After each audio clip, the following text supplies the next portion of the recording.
نئے کپڑے پہننے اور مٹھائیاں کھانے کا نام نہیں، بلکہ یہ ایک ایسی عبادت ہے جس کا ایک دن پورے سال کی قسمت بدل سکتا ہے۔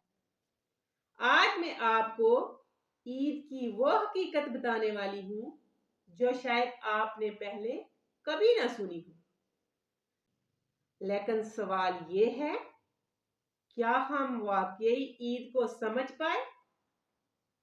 عید کیا ہے؟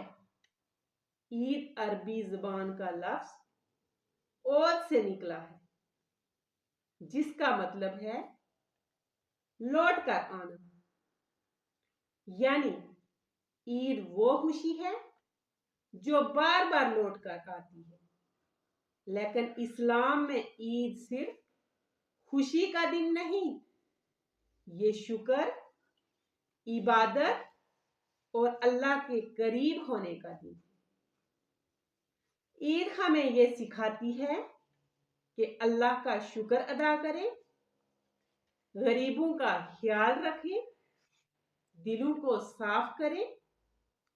رسول اللہ صلی اللہ علیہ وآلہ وسلم نے فرمایا، بہترین عید وہ ہے جس میں تم دوسروں کو خوش کرو۔